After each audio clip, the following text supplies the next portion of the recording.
ದುರ್ಗಿಯವತಾರವಿದು ಕೂಷ್ಮಾಂಡ ದೇವಿಯದು ಹುಲಿಯ ಮೇಲೆ ಋತಲಿ ಬ್ರಹ್ಮಾಂಡ ಸುತ್ತುವುದು.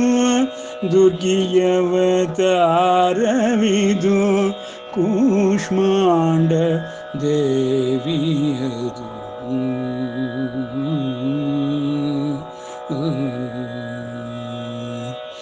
ಉತ್ತರದ ನಾಡಿನೋಳು ಧರ್ಮದ ಒಡನಾಟ, ಆದಿಶಕುತಿಯ ಓಟ ನಿತ್ಯೋತ್ಸವದೂಟ. ವಿಂಧ್ಯಗಿರಿ ದಾಟುತ್ತಲಿ ದಕ್ಷಿಣದ ಭುವಿ ನೋಟ, ಬಸುಮವರ್ಣಾಂಬರೆಗೆ ಮುಡಿಚಂದ್ರಪೇಟ. ದುರ್ಗಿಯವತಾರವಿದು ಕೂಷ್ಮಾಂಡ ದೇವಿಯದು. ಅರ್ಧನಾರೀಶ್ವರನ ವೈಭವದ ಚಿದಂಬರವು ಶಿವಶಕುತಿ ಕೂಡಲಿ ಸಂಗಮನ ಸೊಬಗು. ಮಹಿಷಮರ್ಧಿನಿಯನಿಸಿ ಅರಸರನು ಹರಸಿದನು, ಮೈಸೂರ ದಸರೆಯಲಿ ಒಲಿದು ನೆಲೆಸಿದಳು. ದುರ್ಗಿಯವತಾರವಿದು ಕೂಷ್ಮಾಂಡ ದೇವಿಯದು ಹುಲಿಯ ಮೇಲೆ ಋತಲಿ ಬ್ರಹ್ಮಾಂಡ ಸುತ್ತುವುದು. ಕನಕ ಕೇಶವ ಸುತನ ಹಸನಾದ ಕವನವ ಸನಕಾದಿಗಳ ನೆನೆದು ಹರಿಪಾದ ಕಿರಿಸಿ. ಆಶ್ವೀಜ ಚೌತಿಯ ಮಂದವಾಸರದಲ್ಲಿ ವೈಷ್ಣವಿ ಬಹುರೂಪ ಸಿಂಧು ಭೈರವಿಗೆ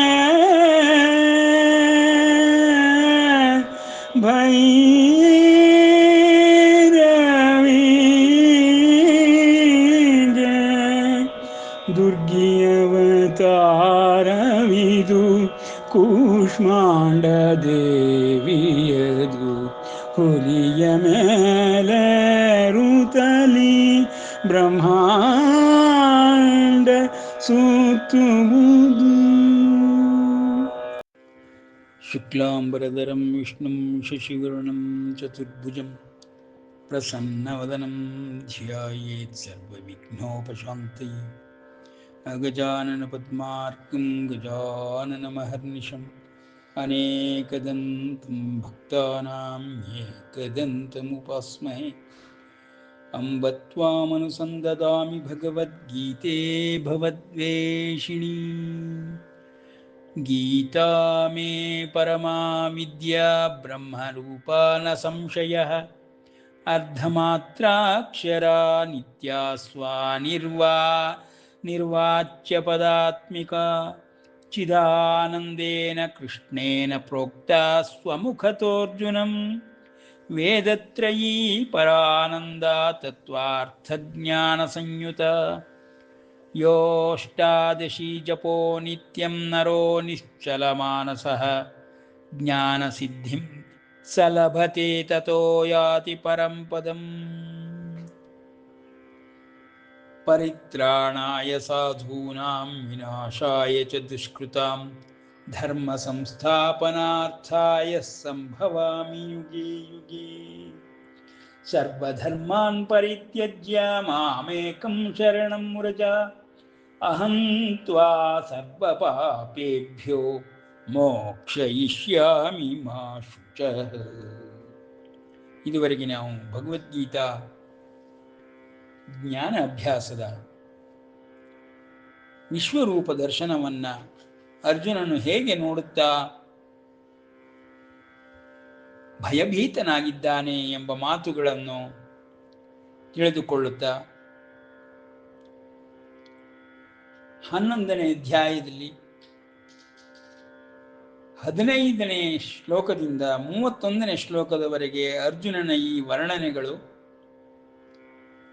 ಶ್ರೀಕೃಷ್ಣನ ವಿಶ್ವರೂಪ ದರ್ಶನ ಆರಂಭವಾದಾಗಲಿಂದಲೂ ವಿಶೇಷವಾದ ದೃಷ್ಟಿಯನ್ನು ಕೃಷ್ಣನಿಂದ ಪಡೆದುಕೊಂಡ ನಂತರದಲ್ಲಿ ಮಹಾಭಾವದಿಂದ ಮಹಾರೂಪವನ್ನು ವಿಷ್ಣು ಭಾವದಿಂದ ತೋರಿಸುತ್ತಿರುವ ಈ ವಿಶ್ವರೂಪ ಶ್ರೀಕೃಷ್ಣನ ಮೂಲವು ಮಹಾವಿಷ್ಣುವೇ ಎಂಬುದನ್ನು ಸಾಬೀತುಪಡಿಸುತ್ತಾ ಇಡೀ ವಿಶ್ವವನ್ನೇ ವ್ಯಾಪಿಸಿದೆ ಎಂಬರ್ಥದಲ್ಲಿ ನಾವು ಇದುವರೆಗೆ ಬಲಿಚಕ್ರವರ್ತಿಯನ್ನ ಮತ್ತು ಅವನ ಗರ್ವವನ್ನು ಭಂಗ ಮಾಡಲು ಬಂದ ವಾಮನನ ರೂಪದಲ್ಲಿ ಪರಮಾತ್ಮನು ಕಾಣಿಸಿಕೊಂಡು 3 ಹೆಜ್ಜೆಗಳಲ್ಲೇ ನಭೋಮಂಡಲವನ್ನು ಸಂಪೂರ್ಣವಾಗಿ ಆಕ್ರಮಿಸಿ 2ನೇ ಹೆಜ್ಜೆಯಲ್ಲಿ ಭೂಮಂಡಲವನ್ನು ಸಂಪೂರ್ಣ ಆಕ್ರಮಿಸಿ 3ನೇ ಹೆಜ್ಜೆಯನ್ನು ಬಲಿಗೆ ಹೇಗೆ ತಲೆಯ ಮೇಲಿಟ್ಟು ಪಾತಾಳಕ್ಕೆ ತಳ್ಳಿದನೋ ಅದೇ ರೀತಿಯಲ್ಲಿ ಈಗ ಅರ್ಜುನನು ವಿಶ್ವರೂಪವನ್ನು ನೋಡುತ್ತಾ ಮಿಕ್ಕ ಯಾವುದನ್ನೂ ಕಾಣದೆ ಪರಿತಪಿಸುತ್ತಿದ್ದಾನೆ. ಅಂತಹ ಅರ್ಜುನನ ಅವಸ್ಥೆಯನ್ನು ಅರ್ಥ ಮಾಡಿಕೊಳ್ಳಲು ಈ 15 ಶ್ಲೋಕಗಳು ಸಂಪೂರ್ಣವಾಗಿ ಮಹಾವಿಷ್ಣುವಿನ ದಿವ್ಯ ರೂಪವನ್ನು ವರ್ಣಿಸುವುದಾಗಿದೆ.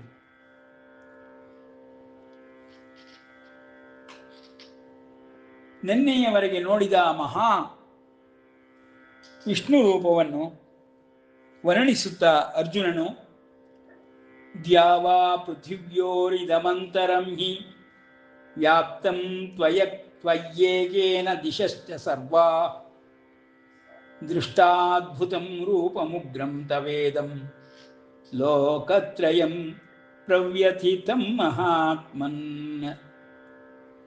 ಆಮೀಹಿ ತ್ವಾಂ ಸುರಸಂಘಾ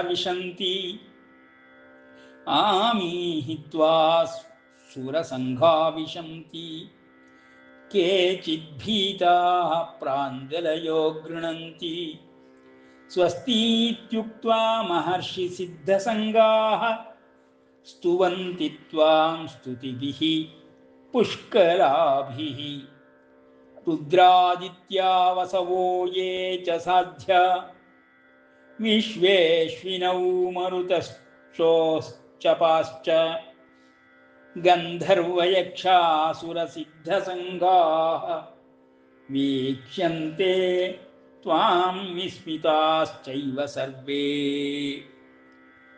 ರೂಪಂ ಮಹತ್ತೇ ಬಹುವಕ್ತ್ರ ನೇತ್ರಂ ಮಹಾಬಾಹೋ ಬಹುಬಾಹೂರುಪಾದಂ ಬಹುದರಂ ಬಹುದಂಷ್ಟ್ರಾಕರಾಲಂ ದೃಷ್ಟ್ವಾ ಲೋಕಾಃ ಪ್ರವ್ಯಥಿತಾಸ್ತಥಾಹಂ ನಭಸ್ಪೃಶಂ ದೀಪ್ತಮನೇಕವರ್ಣಂ ವ್ಯಾತ್ತಾನನಂ ದೀಪ್ತವಿಶಾಲನೇತ್ರಂ ದೃಷ್ಟ್ವಾ ಹಿ ತ್ವಾಂ ಪ್ರವ್ಯಥಿತಾಂತರಾತ್ಮಾ ಧೃತಿಂ ನ ವಿಂದಾಮಿ ಶಮಂಚ ವಿಷ್ಣೋ.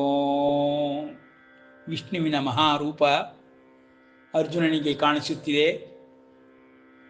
ಅವನ ಮುಂದೆ ಕಾಣುತ್ತಿರುವ ಈ ವಿಶ್ವರೂಪ ಎಲ್ಲವನ್ನೂ ಆಕ್ರಮಿಸಿಕೊಂಡು ಬಿಟ್ಟಿದೆ. ಅವನಿಗೆ ನಭೋಮಂಡಲವೂ ಕಾಣುತ್ತಿಲ್ಲ, ಆಕಾಶವನ್ನೂ ನೋಡುತ್ತಿಲ್ಲ, ಭೂಮಿಯ ಯಾವ ಭಾಗಗಳು ಕಾಣುತ್ತಿಲ್ಲ. ಎಲ್ಲವೂ ಜ್ವಾಜ್ವಲ್ಯಮಾನವಾದ ಸೂರ್ಯನ 100 ಸೂರ್ಯರ ಬೆಳಕು ಎಲ್ಲ ಕಡೆಯಿಂದ ಕೋರೈಸುತ್ತಿರುವಂತೆ ಕಾಣುತ್ತಿರುವ ಈ ಮಹಾ ವಿಶ್ವರೂಪವನ್ನು, ವಿಷ್ಣುವಿನ ರೂಪವನ್ನು ಅರ್ಜುನನು ವರ್ಣಿಸುತ್ತಿದ್ದಾನೆ. ಎಲೈ ವಿಷ್ಣು, ಅಂತರಿಕ್ಷವನ್ನು ಮುಟ್ಟಿರುವವನು, ತೇಜೋಮಯನು, ಅನೇಕ ವರ್ಣಗಳುಳ್ಳವನು, ತೆರೆಯಲ್ಪಟ್ಟಂತಹ ಬಾಯಿಗಳುಳ್ಳವನು, ಉಜ್ವಲ ವಿಶಾಲವಾದ ನೇತ್ರಗಳುಳ್ಳವನು ಆದ ನಿನ್ನನ್ನು ನೋಡಿ ನನ್ನ ಮನಸ್ಸು ಭಯಗೊಂಡಿದೆ, ನಾನು ಭಯಭೀತನಾಗಿದ್ದೇನೆ. ಹೇ ವಿಷ್ಣು, ಕೃಷ್ಣ ಎಂಬುದಾಗಿ ಹೇಳುತ್ತಿಲ್ಲ. ಅರ್ಜುನನ ಬಾಯಲ್ಲಿ ವಿಷ್ಣು ಎಂಬ ಪದವು ಪ್ರಯೋಗವಾಗಲ್ಪಟ್ಟಿದೆ. ಧೈರ್ಯವನ್ನು ಮತ್ತು ಶಾಂತಿಯನ್ನು ಹೊಂದದೇ ಇರುವೆನೋ ಈ ನಿನ್ನ ವಿಶ್ವರೂಪವನ್ನು ನೋಡುತ್ತಾ. ಕಾರಣವೇನೆಂದರೆ ಮಿಕ್ಕ ಯಾವ ವಿಷಯಗಳು ದೃಶ್ಯಗಳು ನನಗೆ ಗೋಚರವೇ ಆಗುತ್ತಿಲ್ಲ. ಎಲೈ ಮಹಾಬಾಹು, ಅನೇಕ ಮುಖಗಳು, ಕಣ್ಣುಗಳು, ಬಾಹುಗಳು, ತೊಡೆಗಳು, ಪಾದಗಳು, ಉದರಗಳು ಉಳ್ಳಂತಹ ಅನೇಕ ಕೋರೆ ದಾಡಗಳಿಂದ ಕರಾಳವಾದ ನಿನ್ನ ಈ ಮಹದ್ರೂಪವನ್ನು ನೋಡಿ ಲೋಕಗಳು ಮತ್ತು ಜೊತೆಗೆ ನಾನು ಭಯಭೀತನಾಗಿದ್ದೇನೆ. ದ್ಯಾವಾ ಪೃಥಿವ್ಯ ದ್ಯುಲೋಕ ಭೂಲೋಕಗಳು, ಈ ಮಧ್ಯಭಾಗವು ಎಲ್ಲವೂ, ಎಲ್ಲ ದಿಕ್ಕುಗಳು ನಿನ್ನೊಬ್ಬನಿಂದಲೇ. ಮಾತುಗಳನ್ನು ಗಮನಿಸಬೇಕು. ಒಬ್ಬನಿಂದಲೇ ವ್ಯಾಪ್ತವಾಗಿರುವವು. ಎಲೈ ಮಹಾತ್ಮನೆ, ಅದ್ಭುತವೂ ಉಗ್ರವೂ ಆದ ನಿನ್ನ ಈ ರೂಪವನ್ನು ನೋಡಿ 3 ಲೋಕಗಳು ಭಯಭೀತರಾಗಿದ್ದಾರೆ. 3 ಲೋಕಗಳು ಭಯಭೀತಗೊಂಡಿವೆ. ಅರ್ಜುನನ ಈ ಮಹಾರೂಪವನ್ನು, ವಿಷ್ಣುವಿನ ದಿವ್ಯ ಸ್ವರೂಪವನ್ನು ವರ್ಣಿಸಲಾಗದೆ ಭಯಭೀತನಾಗಿ ತಲ್ಲಣಿಸಿ ಹೋಗಿದ್ದಾನೆ. ಅವನಿಗೆ ಇಹಪರಗಳೇ ಗೊತ್ತಾಗದ ರೀತಿಯಲ್ಲಿ ಎಲ್ಲೆಲ್ಲೂ ಮಹಾವಿಶ್ವರೂಪವೇ ಕಾಣಿಸುತ್ತಿದೆ. ಅದು ಪ್ರಸನ್ನ ರೂಪದಿಂದ ಕಾಣಿಸುತ್ತಿಲ್ಲ. ಭಯಂಕರವಾದಂತಹ ವಿಶ್ವರೂಪವು ಸೂರ್ಯ ಚಂದ್ರರೇ ನೇತ್ರವಂತೆ, ಇಡೀ ಭೂಮಂಡಲವೇ ಅವನ ಪಾದಗಳು ಇರುವಂತೆ, ನಭೋಮಂಡಲವೆಲ್ಲವೂ ಅವನ ದಿವ್ಯ ಮುಖಾರವಿಂದದಂತೆ. ಆದರೆ ಭಯಭೀತವಾಗುವಂತಹ ಕೋರೆ ದಾಡೆಗಳಿಂದ ಕೂಡಿರುವಂತಹ ಆ ಮಹಾವಿಷ್ಣುವಿನ ಬಾಯಿಯೊಳಗೆ ನದಿಗಳು ಸಮುದ್ರವನ್ನು ಸೇರುವಂತೆ ಎಲ್ಲ ವೀರಾದಿ ವೀರರುಗಳು, ಎಲ್ಲ ಜೀವರಾಶಿಗಳು ಹೋಗುತ್ತಿರುವುದನ್ನು ಕಂಡ ಅರ್ಜುನನಿಗೆ ಅತ್ಯಂತ ಭಯಭೀತನಾಗಿದ್ದಾನೆ ಎಂಬುದು ಎಲ್ಲರಿಗೂ ತಿಳಿಯುವಂತಹ ವಿಷಯ. ಕಾರಣವೇನೆಂದರೆ ನಾವೇ ಒಂದು ಭೀಭತ್ಸ ಭಯಂಕರವಾದ ರೂಪವನ್ನು ನೋಡಿದರೆ ಹೇಗೆ ತಲ್ಲಣಿಸುತ್ತೇವೆಯೋ ಹಾಗೆ ಅರ್ಜುನನು ಅಂತಹ ಸಾವಿರಾರು ರೂಪಗಳನ್ನು ಒಮ್ಮೆಲೆ ನೋಡುವುದು ಅರ್ಜುನನು ಮಾನವನಾಗಿರುವುದಕ್ಕೆ, ಅವನ ಮಾನವನ ಇತಿಮಿತಿಗಳ ಭಯಕ್ಕೆ ಕಾರಣವಾಗಿದೆ ಎಂಬುದನ್ನು ಅರ್ಥ ಮಾಡಿಕೊಳ್ಳಬಹುದು. ಈ ದೇವತೆಗಳ ಸಂಘಗಳು ನಿನ್ನನ್ನೇ ಪ್ರವೇಶಿಸುತ್ತಿವೆ. ಎಲ್ಲ ದೇವತೆಗಳು ನಿನ್ನನ್ನೇ ಪ್ರವೇಶಿಸುತ್ತಿದ್ದಾರೆ. ಕೆಲವರು ಭೀತರಾಗಿ ಕೈ ಜೋಡಿಸಿಕೊಂಡು ನಿನ್ನನ್ನು ಸ್ತೋತ್ರ ಮಾಡುತ್ತಿದ್ದಾರೆ. ಮತ್ತೆ ಕೆಲವರು ಮಹರ್ಷಿ ಸಿದ್ಧ ಸಂಘಗಳು ಸ್ವಸ್ತಿ ಸ್ವಸ್ತಿ ಎಂದು ಸ್ವಸ್ತಿ ಮಂತ್ರಗಳನ್ನು ಹೇಳುತ್ತಾ ನಿನ್ನನ್ನು ಪ್ರಚುರವಾದ ಸ್ತೋತ್ರಗಳಿಂದ ಸ್ತೋತ್ರ ಮಾಡುತ್ತಾ ಶಾಂತನಾಗುವುದಕ್ಕೆ ಬೇಡಿಕೊಳ್ಳುತ್ತಿದ್ದಾರೆ. ಇವೆಲ್ಲವುಗಳನ್ನು ನಾನು ನೋಡುತ್ತಲಿದ್ದೇನೆ. ಹೇ ವಿಷ್ಣು, ರುದ್ರರು, ಆದಿತ್ಯರು, ವಸುಗಳು, ಸಾಧ್ಯರು, ವಿಶ್ವದೇವತೆಗಳು, ಅಶ್ವಿನಿ ದೇವತೆಗಳು, ಮರುದ್ಗಣಗಳು, ಗಂಧರ್ವ ಯಕ್ಷ ಅಸುರ ಸಿದ್ಧ ಸಂಘಗಳು, ಎಲ್ಲ ಸಮುದಾಯಗಳೇ ಇವರೆಲ್ಲರೂ ಆಶ್ಚರ್ಯ ಪಡುವಂತೆ ನಿನ್ನನ್ನೇ ನೋಡುತ್ತಿದ್ದಾರೆ. ಎಲ್ಲರಿಗೂ ನಿನ್ನ ಈ ದಿವ್ಯ ರೂಪವೂ ಆಶ್ಚರ್ಯವನ್ನುಂಟು ಮಾಡುತ್ತಿದೆ. ಹಾಗೆಂಬುದಾಗಿ ಅರ್ಜುನನು ಈ ವಿಶ್ವರೂಪವನ್ನು, ವಿಷ್ಣುವಿನ ಮಹಾರೂಪವನ್ನು ವರ್ಣಿಸುತ್ತಿದ್ದಾನೆ. ಹೀಗೆ ಇನ್ನೂ 5-6 ಶ್ಲೋಕಗಳಿಂದ ಅರ್ಜುನನು ಮಹಾವಿಷ್ಣುವಿನ ಭವ್ಯ ರೂಪವನ್ನು ವರ್ಣಿಸಿ ಭಯಭೀತಗೊಂಡಿರುವುದನ್ನು ತಿಳಿಸುತ್ತಾ, ನಿನ್ನ ಪ್ರಸನ್ನ ರೂಪವನ್ನೇ ನೋಡಲು ಇಚ್ಛೆ ಪಡುತ್ತೇನೆ.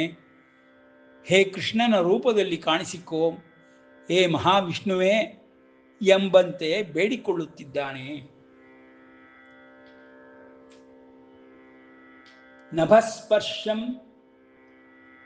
ನಭಸ್ಪೃಶಂ ದೀಪ್ತಮನೇಕವರ್ಣಂ ವ್ಯಾಪ್ತಾನನಂ ದೀಪ್ತವಿಶಾಲನೇತ್ರಂ ದೃಷ್ಟ್ವಾ ಹಿತ್ವಾಂ ಪ್ರವ್ಯಥಿತಾಂತರಾತ್ಮ ಧೃತಿಂ ನ ವಿಂದಾಮಿ ಶಮಂಚ ವಿಷ್ಣು.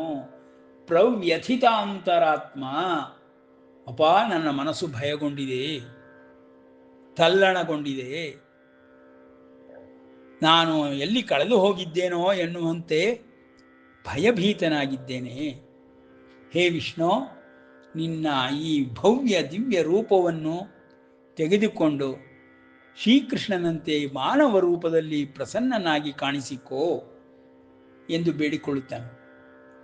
ಆಮೀಚತ್ವಾಂ ಧೃತರಾಷ್ಟ್ರಸ್ಯ ಪುತ್ರಾಃ ಸರ್ವೇ ಸಹೈವಾನಿಲ ಪಾಲಸಂಘೈಃ ಭೀಷ್ಮೋ ದ್ರೋಣಃ ಸೂತಪುತ್ರ ತಥಾಸೌ ಸಹಸ್ಮಾದೀಯೈರಪಿ ಯೋಧಮುಖ್ಯೈಃ ವಕ್ತ್ರಾಣಿ ತೇ ತ್ವರಮಾಣಾ ವಿಶಂತಿ ದಂಷ್ಟ್ರಾ ಕರಾಲಾನಿ ಭಯಾನಕಾನಿ ಕೇಚಿದ್ ವಿಲಗ್ನಾ ದಶಾನಂತರೇಷು ಸಂದೃಶ್ಯಂತೆ ಚೂರ್ಣಿತೈರುತ್ತಮಾಂಗೈಃ